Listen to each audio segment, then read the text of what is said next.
Well, it's been a while since my Worst of 2023 video, so I figured I'd do the complete opposite, the best of 2023. Because believe it or not, there have been some good movies this year, despite how the current state of Hollywood likes to tell us otherwise. You all know the drill by now, so let's just do this.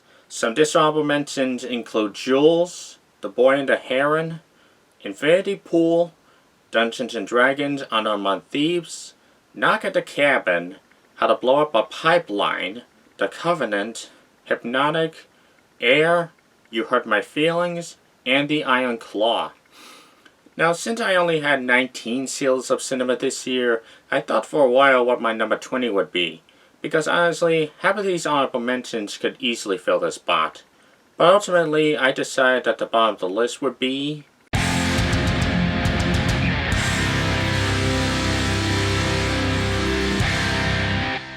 Now, I know there were technically better made movies last year, and I still have my fair issues with this movie, but the amount of fun and charm I got from this movie is just immeasurable. Paul King and Timothée Chalamet had some big shoes to fill when recapturing the magic of the first two movies, and they more than pulled it off while making it its own.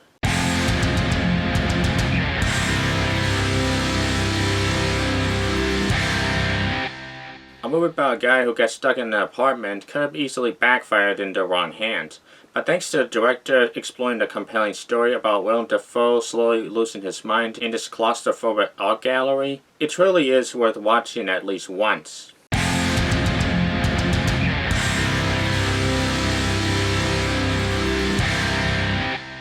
Probably the most overlooked movie on this list. Regardless of the questionable accuracy of this story, this is nevertheless an entertaining as hell story about one man's idea to turn his company from down in the dumps to one of the biggest global phenomenons in the snacking industry. The cast alone makes this worth a watch on Disney+.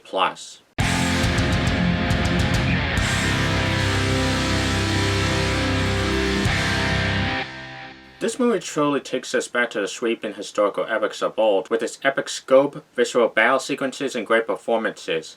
And if this is what the cut-down version of this movie is allegedly like, I can only imagine how the 4-hour director's cut is gonna be.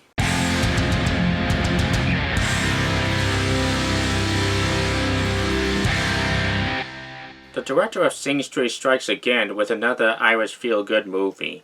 The two title characters alone are worth seeing, but if you're gonna come for the performances, you ought to stay for the outstanding music.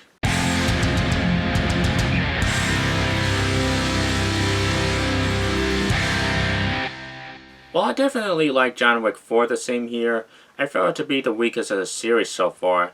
This movie, however, blows that movie out of the water as we follow this old prospector who just wants his gold back, and he ends up being a major hero during World War II.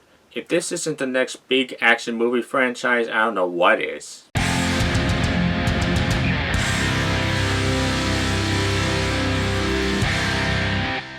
The story about an assassin who travels the world to go after the people who wronged him comes to life thanks to one of Michael Fassbender's most committed performances, and David Fincher going above and beyond to keep you on your toes from the opening credits to the final shot.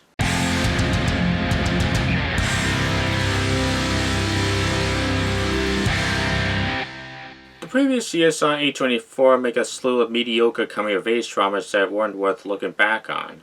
Thankfully, Celine Song's story about two childhood friends who reunite after years of being separated is held together by her fantastic writing and two great performances. Both this and You Hurt My Feelings are almost on par for me.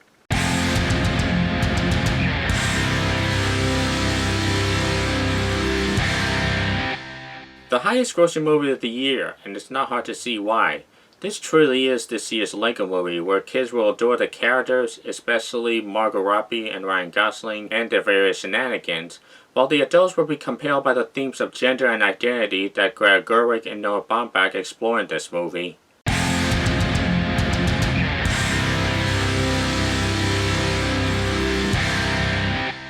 This is basically Die Hard if it was a silent film.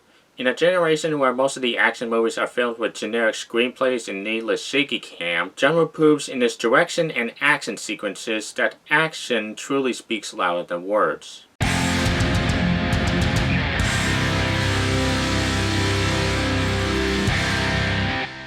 This movie is essentially if Tango meets Frankenstein and they had this weird and horny adventure held together by Yorgos Lanthimos' direction and a stellar cast, especially one of Emma Stone's very best performances.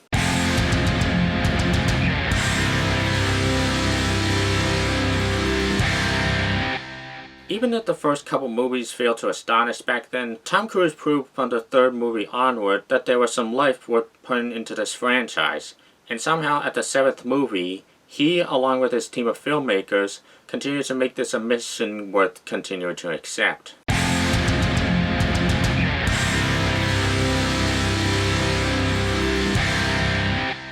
The single most financially underappreciated movie of the year. Unlike a ton of Christian movies nowadays that come across as cheap and preachy, the writer and director of The Edge of 17, along with original author Judy Blume, managed to explore the themes of puberty and religion effortlessly and efficiently. Pierre Felix, take notes because this is how you do it.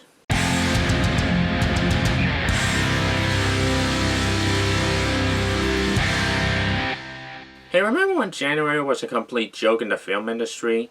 After the surprise success that was 2018's Searching, this movie continues to be a masterclass in storytelling, especially when it comes to keeping me guessing with its twists and turns, and all within the limits of a laptop screen.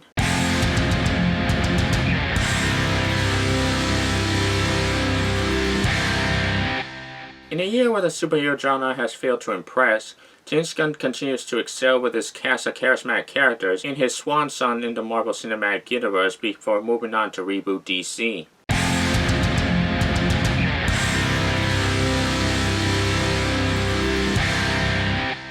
Just like with Silent Night, this will undoubtedly go down as a new Christmas classic, as Alexander Payne and this solid cast excels in giving us the down-to-earth characters and emotional story that fans of the genre look for in a movie like this.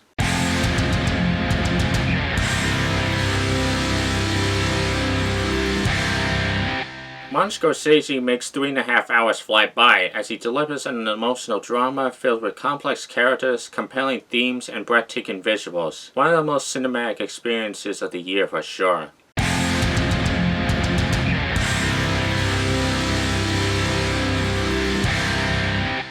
Hands down the best animated film of the year. This movie continues to deliver on the same fantastic characters, writing, and animation fans of the first movie have loved. The only downside to this? We still have to wait another year until it's actually finished.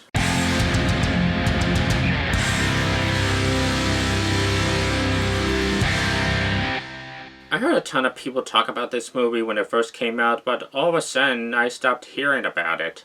Which is a shame because in the year of bland and generic biopics, this is hands down the most fun I've had in a movie all year, from the compelling story to the fast pacing and trippy visuals. If you've never seen this movie, you're truly missing out on one of the best biopics of recent memory, which can also be applied with